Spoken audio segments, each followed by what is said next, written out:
अस्सलाम वालेकुम, कैसे हैं आप? सब ठीक हैं, फिट हैं? नई वीडियो के साथ आपकी खिदमत में हाजिर हूँ। उम्मीद करता हूँ आपके रमज़ान के रोज़े बड़े अच्छे जा रहे होंगे। हज़रत वासिफ़ अली वासिफ़ रहमतुल्लाह इरशाद फरमाते हैं कि दो ही तरह के लोग होते हैं, आइदर फॉर द सिस्टम और अगेंस्ट द सिस्टम। तो अगर आप अल्लाह के सिस्टम के लिए काम कर रहे हैं तो ऐसे कैसे हो सकता है कि सिस्टम वाला आपकी मदद ना करे।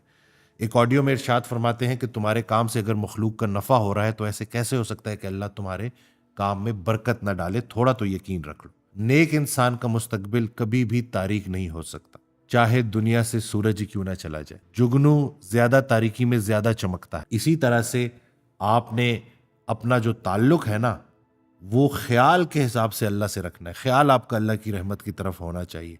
हाल बेशक वैसा ना हो, ख्याल अल्लाह की रहमत की तरफ होना चाहिए, क्योंकि अगर ख्याल की इस्लाह हो जाए तो अमल की इस्लाह होनी शुरू हो जाती है। नेक इंसान जो होता है उसका दिन भी नेक होता है, रात भी नेक होती है, तन्हाई भी नेक होती है, महफिल भी नेक होती है। जब आपका ख्याल अल्लाह की तरफ जुड़ जाए तो आपके अमाल ऑटोमेटिकली सही होना शुरू हो जाते हैं। तो ये ख्याल की इस्लाह जो है ना, ये बहुत ज़्यादा ज़रूरी है। हज़रत वासिफ़ अली वासिफ़ रहमतुल्लाह एक ऑडियो में इरशाद फरमाते हैं कि अल्लाह ताला जब किसी चीज़ का इरादा करता है तो कहता है कि हो जाओ, और वो हो जाती है। तो अपने इरादे छोड़ो, अल्लाह का इरादा बन जाओ। अपनी इस मैं में से मैं को निकाल दो, अल्लाह के इरादों के मुताबिक चलो, अल्लाह के हकाम के मुताबिक चलो, तुम्हारे सारे काम होते जाएंगे।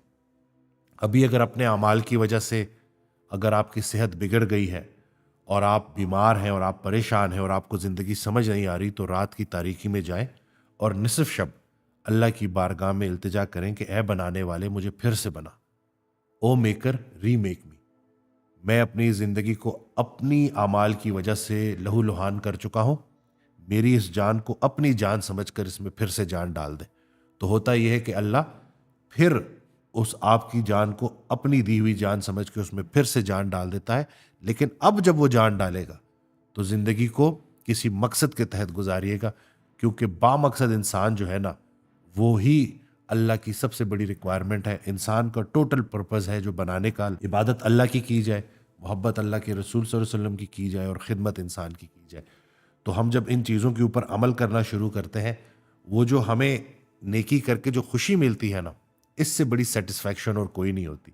आप सारा दिन जो है वो अल्लाह का फजल तलाश करते रहते हैं। कुरान की एक आयत है जिसका मफहूम है कि जुम्मा की नमाज पढ़ने के लिए अपने दुकानों को बंद करो, कारोबार को बंद करो, और फिर नमाज पढ़ने के बाद मस्जिद से निकलते हुए अल्लाह का फजल तलाश करो। तो सोचने वाली बात यह है कि मस्जिद भी अल्लाह का फजल बन गया कि कुछ देर के लिए आपने दुकानें बंद की और नमाज के लिए चले गए, और फिर अल्लाह आपको हुक्म दे रहा है कि अब अल्लाह का फजल तलाश करो। ये नहीं कि एक जो अल्लाह वाला बंदा होता है उसके लिए मस्जिद की एंट्री भी अल्लाह का फजल है और मस्जिद से निकलना भी अल्लाह का फजल है। तो अल्लाह पाक हमें अमल करने की तौफीक दे। ये जितनी भी जो हमारी जो दीन इस्लाम की बातें हैं, वो काम आती किसी इंसान के ही हैं।